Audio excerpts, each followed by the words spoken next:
डालेंगे, तो अगर उसके ऊपर एफआईआर किसी भी थाने में हुई है तो वन क्लिक पर आप उसकी एफआईआर का डाटा मिलेगा, उसने कहाँ कहाँ जुर्म किया है वो उसका डाटा मिलेगा।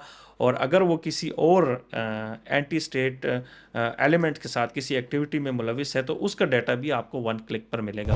आप सेहत कार्ड को देख लें, स्टार्ट में उसकी काफ़ी वाह वाह हो रही थी, लेकिन आज उसका हाल देख लें। बीआरटी के बारे में बताया गया था कि हमारे पास 700 के करीब बसें होंगी। वो बसें कहाँ हैं? आपका पेशावर टर्मिनल जो है वो कितने सालों से लगा हुआ है कि हम यहाँ से बट अड्डा जो है यहाँ से मुंतकिल करेंगे। केपी असम्बली के बारे में बताया जा रहा था कि पूरा एक नया शहर नया आबाद शहर करेंगे। आबाद होगा, नहीं हो कौन सका। सा मेगा प्रोजेक्ट जो है वो इतना जल्दी कंप्लीट हुआ है? अस्सलाम वालेकुम नाजरीन, मैं हूं शहजाद दुरानी और आप देख रहे हैं डेली मैदान। आजकल सोशल मीडिया पर पिशावर का सेफ सिटी प्रोजेक्ट ज़ेर बहस है। एक तरफ ये सवाल उठाया जा रहे हैं कि ये मंसूबा गैर फ़ाल है, इसमें कैमरों की तादाद कम है, जबकि दूसरी जानिब ये दावा किया जा रहा है कि ये जो मंसूबे का इफ्तिताह हुआ है, जो इसका PC-1 था, जो जितने इसमें कैमरों का जिक्र किया गया वो तमाम कैमरे इसमें लगे हुए हैं। इस मौजू पर बात करने के लिए मेरे साथ मौजूद हैं senior crime reporter Ehtisham Khan साहब। इनसे बात करते हैं कि सेफ सिटी प्रोजेक्ट क्या है, इसकी हकीकत क्या है, और ये जो बातें सरगर्म हैं वो कहाँ तक ठीक हैं। एहतिशाम साहब, बहुत शुक्रिया आपका टाइम देने का। शुक्रिया जी। एहतिशाम साहब, सोशल मीडिया आप भी इस्तेमाल करते हैं, ये मौजू आजकल ज़ेर बहस है कि सेफ सिटी प्रोजेक्ट उस तरह का नहीं है जिस तरह का दावा किया जा रहा है, या इससे उस तरह इस्तेफ़ादा हासिल नहीं किया जा रहा जिस तरह के बयानात सामने आए थे। इसकी हमें हकीकत बताएं। देखिए दुरानी साहब, जो भी प्रोजेक्ट होता है तो उसके आपको पहले 6 महीने तक, जब वो स्टार्ट होता है तो 6 महीनों तक आपको उसके फ़ायदे और नुकसानात का पता चलता है। और सबसे बड़ी बात यह है पेशावर के शहरियों के लिए कि देर आए दुरुस्त आए। हम गुज़िश्ता 20 सालों से डिमांड कर रहे थे। पेशावर पुलिस के पास वो दिन भी थे, वो टाइम भी हमने देखा। हम चूँकि दहशतगर्दी के वाक़यात की और सिक्योरिटी के मामलात की और जो क्राइम के वाक़यात होते हैं हम उनकी कवरेज करते हैं, क्राइम सीन पे भी जाते हैं। तो हमने वो दिन भी देखे हैं कि अगर चमकनी में एक बैंक को लूटा जाता है और जो डकैत हैं वो जीटी रोड का रास्ता इस्तेमाल करते हैं, तो हम ये देखते हैं कि सरदार गढ़ी से लेकर जीटी रोड तक जितने भी पेट्रोल पंप हैं, हमारी वहाँ पे पुलिस बैठकर उनकी मिन्नतें तरले कर रही होती थी और उनसे एक क्लिप के लिए वो 2-2 3-3 दिन वहाँ पे लग जाते थे। और फिर रास्ते में जो दुकानें आती हैं उन दुकानों के ऊपर दुकानों में बैठकर पुलिस वहाँ से वीडियो क्लिप्स लेकर और तफ्तीश का दायरा कार बढ़ाती थी।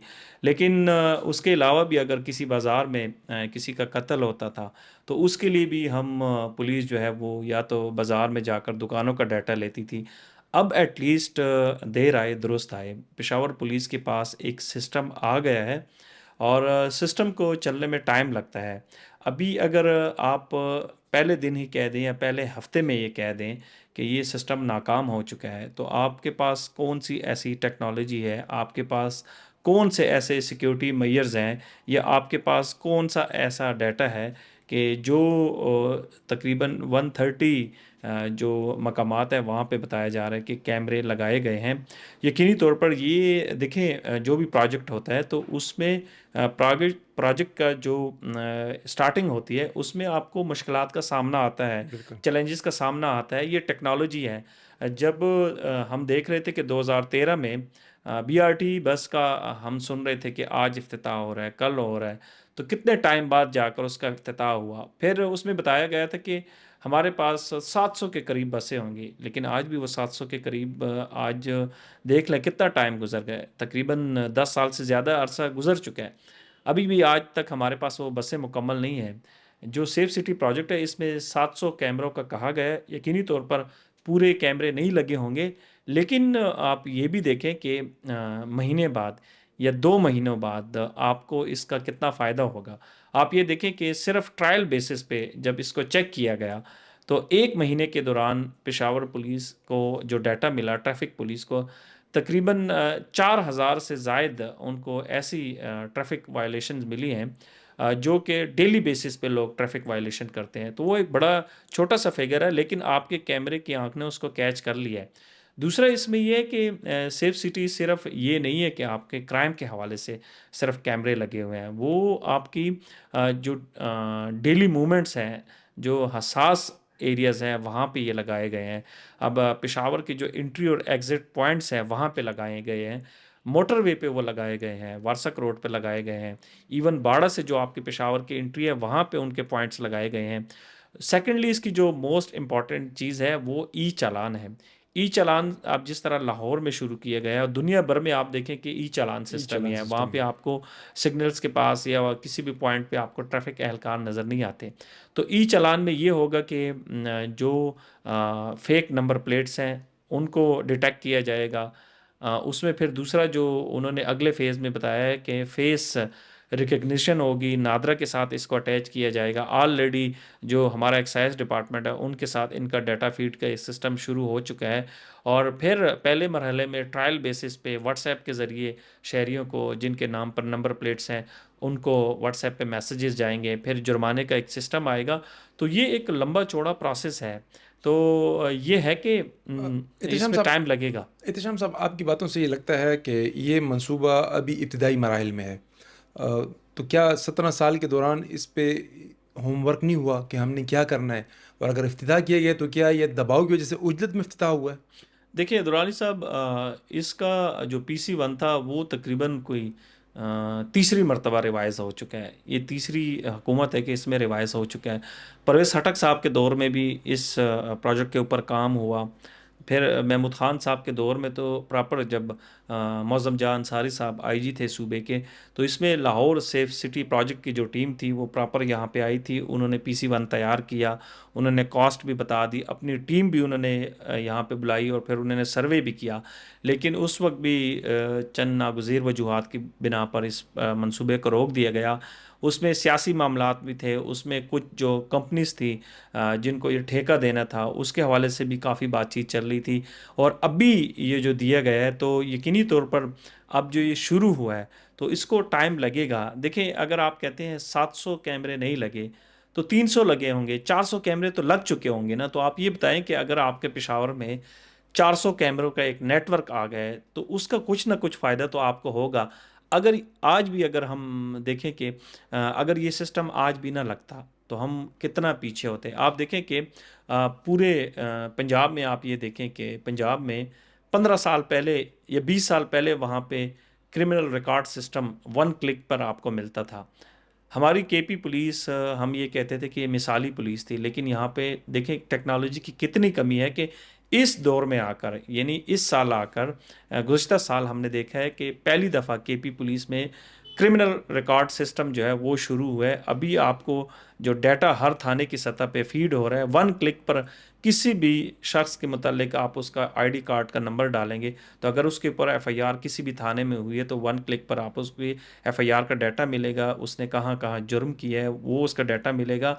और अगर वो किसी और एंटी स्टेट एलिमेंट के साथ किसी एक्टिविटी में मुलविस है तो उसका डाटा भी आपको 1 क्लिक पर मिलेगा। तो टेक्नोलॉजी के आने से अफादियत बहुत होती है, चीज़ों में टाइम लगता है। आप देखें कि सेफ सिटी के अलावा आप कोई हमें कोई मेगा प्रोजेक्ट बता दें कि वो यहाँ पे अच्छे तरीके से कंप्लीट हुआ हो। आप सेहत कार्ड को देख लें, स्टार्ट में उसकी काफ़ी वाह वाह हो रही थी, लेकिन आज उसका हाल देख लें। BRT के बारे में बताया गया था कि हमारे पास 700 के करीब बसें होंगी। वो बसें कहाँ हैं? आपका पेशावर टर्मिनल जो है वो कितने सालों से लगा हुआ है कि हम यहाँ से बट अड्डा जो है यहाँ से मुंतकिल करेंगे। KP असम्बली के बारे में बताया जा रहा था कि पूरा एक नया शहर नया आबाद शहर करेंगे। आबाद होगा, नहीं हो कौन सका। सा मेगा प्रोजेक्ट जो है वो इतना जल्दी कंप्लीट हुआ है? तो ऐसे प्रोजेक्ट्स जो होते हैं उनमें टाइम लगता है, लेकिन जो पब्लिक से रिलेटेड चीज़ें होती हैं वो आपको टाइम टू टाइम उसका ज़्यादा उसकी आपको अफादियत भी पता चलती है। और सबसे बड़ी बात कि इसमें आपको क्राइम की प्रिवेंशन और डिटेक्शन से सेफ सिटी प्रोजेक्ट से आपको फ़ायदा मिलेगा। इस मंसूबे का इफ्तिताह हुए कुछ अरसा ही हुआ है। ये बताएं, इस अरसे के दौरान जो स्ट्रीट क्राइम हुआ है उसमें क्या किरदार अदा किया इन कैमरों ने? अगर छोटी सी मिसाल मैं दूं तो हम दूसरी तरफ नहीं जाते। बहार अली खान सब इंस्पेक्टर जो थे थाना मिशनी गेट के एडिशनल SHO थे वहाँ पे, और एक डकैती की वारदात को नाकाम बनाने के दौरान उन्होंने जिस तरह जिस जवामर्दी का मुजाहरा किया वो नाकाबिले फरामोश है। उसको हम जितनी दाद दें कम है कि उस बंदे ने किस तरह जान की परवाह किए डाकू की जानिब वो लपके उसको पकड़ा। वो अलग बात है कि उसके वहाँ उसके दूसरे साथी ने उस पर फायरिंग कर दी और वो ज़ख्मी हो गए, 6 रोज़ वो ज़िंदगी मौत की कशमकश में मुब्तला रहे, फिर शहादत पे रुतबे पे फ़ाइज़ हुए हैं वो। उसके मुलज़िम ताहाल गिरफ़्तार नहीं हुए। क्या आपके इल्म में है कुछ पुलिस इन कैमरों की मदद से उनके करीब पहुँची है मुलज़िमों के? देखिए दुरानी साहब, जो जिस जगह पे ये वाक़या हुआ है, तो वो भी आपका जो पेशावर का आप यूँ समझ लें कि जो मोहमान की तरफ या वर्सक की तरफ जो एरिया जाता है, या उसी एरिया से आपका जो रेगी की तरफ या रेगी से हट कर जो शगई की तरफ एरिया है, ये वो एरियाज़ हैं कि यहाँ पे किसी भी तरफ आप चले जाएँ तो वहाँ का डिस्टेंस बहुत ज़्यादा है। अगर आप सिटी के अंदर किसी जगह पे कोई वारदात होती है तो वहाँ पे मुलज़िम को पकड़ना आसान होता है। अगर आप लेट्स सपोज़ आप बडवेर के साइड पे इस तरीके की डकैती होती है या इस तरीके का वाक़या होता है, तो उन तक पहुँचने में आपको टाइम ज़्यादा लगता है, क्योंकि आपके बिल्कुल करीब जो है वो कबायली इलाका है। इसी तरीके से जिस जगह पे ये वारदात हुई है, उसके बाद चूँकि वहाँ पे वो खेत वगैरह थे, उससे चंद ही किलोमीटर के फ़ासले पर एक बहुत बड़ी नहर भी थी। तो पुलिस ने काफ़ी एफ़र्ट्स किए हैं। अभी जो है पुलिस इस केस में जो सेलुलर डाटा जो है, जो उसके ऊपर पुलिस काम कर रही है, और पुलिस को काफ़ी अहम शवाहिद मिले भी हैं। आप देखें कि इससे पहले जब जो यहाँ पे केपी पुलिस के जो सनाउल्लाह अब्बासी साहब जब यहाँ पे आईजी थे, तो उनके दौर में भी अचानक से जो बैंक डकैतियों का सिलसिला शुरू हुआ था। पहली जो डकैती हुई थी वो पेशावर में हुई थी, चमकनी में, खैबर बैंक बैंक में हुई थी। उसके बाद एक डकैती ये रिंग रोड के एरिया में वो नाकाम हुई थी। फिर हमने देखा कि वो कोहाट में बैंक डकैती हो गई, बाड़ा में बैंक डकैती हो गई, और फिर उसके बाद जो बैंक डकैती हुई थी वो पबी में हुई थी। लेकिन पबी की बैंक डकैती के दौरान ही वहाँ पे फायरिंग की। इसी तरह बहार अली की तरह ही वहाँ पे एक बहादुर जवान था, उसने फायरिंग की, तो उन डकैतों का एक जो उनका रुकन था, जो उनका एक कारिंदा था, उसको मौके पर ही ज़ख्मी हालत में गिरफ़्तार किया गया, और पूरा एक नेटवर्क जो है वो उसके उसके बाद ज़रिए वहाँ पकड़ा के गया। गिरफ़्तार कर लिया गया। तो आपने देखा कि पेशावर के बाद जो है, यानी पेशावर में इस डकैती से पहले एक अटेम्प्ट इनकलाब में भी की गई, लेकिन वो नाकाम हुई। और वो उस सिक्योरिटी गार्ड को खराज तहसीन पेश करेंगे जिसने अपनी जान का नज़राना जान का पेश नजराना किया। पेश किया। और आप देखिए कि वेरी नेक्स्ट जो है इस डकैती को, आप ये देखें कि पैसे नहीं लेकर गए, और इसके वेरी चंद दिनों के बाद जो है वो करक में डकैती हो गई। वहाँ पे वो पैसे भी ले गए, और पुलिस को जब पता चला तो वो वहाँ से निकल चुके थे। लेकिन जो चीज़ें सामने आ रहे हैं उसमें लगता ही है कि ये ग्रुप ट्रेस भी होगा, और उनको मंतकी अंजाम तक भी पहुँचाया जाएगा। ईद उल फितर की आमद आमद है, बाज़ारों के लिए क्या सिक्योरिटी प्लान मरतब किया गया है? देखिए पेशावर चूँकि हसास अज़लाँ में से टॉप पे भी है, और हमारे यहाँ पे चूँकि सदर का एरिया हो गया, अंदरून शहर के तिजारती मराकज़ हो गए, मीना बाज़ार, कूची बाज़ार, इसके अलावा जो करीमपुरा, चौक शादी पीर, ये वो बाज़ार है शाहीन कि बाज़ार, ये शाहीन मुख्तलिफ़ बाज़ार बाज़ार, है, ये मुख्तलिफ़ बाज़ार हैं, यूनिवर्सिटी रोड हो मसरूफ़ गया, तरीन हैदराबाद बाज़ार की हैं। मार्केट्स हो गई। तो वहाँ पे एक बहुत बड़ा एक हमारा हर साल जो है ईद के आखिरी 3 दिन जो है वहाँ पे काफ़ी ख़रीदारी होती है। तो हम ये देख रहे हैं कि पेशावर पुलिस ने एक प्लान मुरतब किया है, तकरीबन 3000 के करीब जो जवान हैं वो सिक्योरिटी प्लान के लिए तैनात किए गए हैं। हम ये भी देख रहे हैं कि जो बाज़ारों में ख़वातीन हैं, लेडीज़ सर्चर्स को भी तैनात किया गया है। ख़वातीन पुलिस एहलकार जो हैं वो कैंट में मुख्तलिफ़ एरियाज़ में डिप्यूट हैं। मुख्तलिफ़ जो बाज़ार हैं वहाँ पे अंदरून शहर में भी, कैंट में भी पॉइंट्स बनाए गए हैं कि अगर किसी भी मशकूक सरगर्मी को देखा जाता है तो वहाँ पे ये भी बताया गया है कि सादा कपड़ों में भी पुलिस एहलकारों को तैनात वहाँ किया गया। तैनात किया गया है, और यकीनी तौर पर पेशावर पुलिस की ये कोशिश होगी कि जिस तरह रमज़ान में किसी बड़े हादसे से, बड़े वाक़ये से शहरियों को बचाया गया है, और ईद पे भी इसी तरह को शहरियों को फुल प्रूफ सिक्योरिटी इंतज़ामात शहरियों के लिए किए जाएँगे। एहतशाम साहब, गुज़िश्ता दिनों एक ख़बर सामने आई है जिसमें ये कहा गया कि पेशावर के 14 बाज़ारों को हसास तरीन करार दिया गया है, और ये तजवीज़ दी गई है कि उनको जो मुकर्रर औकात हैं उनके रमज़ान में जो होते हैं, जिसमें सहरी तक लोग दुकानें खुली खुली रखते हैं, लोग आते हैं ख़रीदारी करते हैं, उनको सहरी से कबल कुछ टाइम कबल बंद कराया जाएगा। क्या इसमें कितनी सदाकत है और ये कौन-कौन से बाज़ार थे?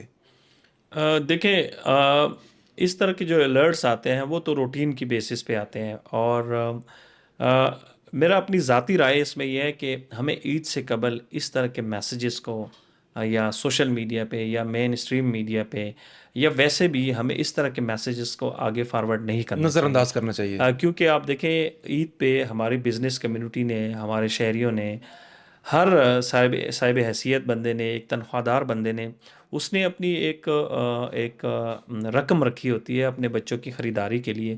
और जब आप इस तरह के मैसेजेस देंगे तो वो एक नेगेटिव मैसेज जाएगा। लोग जो हैं वो बाज़ारों में उस तरीके से नहीं आएंगे। करोड़ों रुपए की इन्वेस्टमेंट लोगों ने की हुई है और वही 2-3 दिन जो होते हैं वो उनकी ख़रीदारी के लिए, उनकी अपनी तिजारत के दिन होते हैं। तो ऑलरेडी जो पुलिस है वो इस पे काम कर रही है। अगर इस तरह की कोई चीज़ होती भी है तो वो पुलिस उसके ऊपर काम कर रही है और इस तरह के मैसेज को फैलाने से गुरेज करना गुरेज़ चाहिए। करना चाहिए। जी नाज़रीन, आपने इंतजाम साहब की बातें सुनी। सेफ सिटी प्रोजेक्ट जो दावा किया गया था उसके मुताबिक काम कर रहा है। पेशावर महफूज है अल्हम्दुलिल्लाह। और जो पेशावर की हिफाजत पे मामूर हैं वो अपने फ़राइज़ ऐसे तरीके से सर अंजाम दे रहे हैं। हमें जो अफ़वाहें हैं उन पे कान नहीं धरना चाहिए। इंशाअल्लाह ये ईद भी पुरअमन तरीके से गुज़रेगी और इंशाअल्लाह ऐसी कई ईदें हमें देखने को मिलेंगी। आपसे यही दरख्वास्त है, अपनी दुआओं में हमें याद रखिए। अगले प्रोग्राम के लिए हमें इजाज़त दीजिए। अल्लाह हाफ़िज़।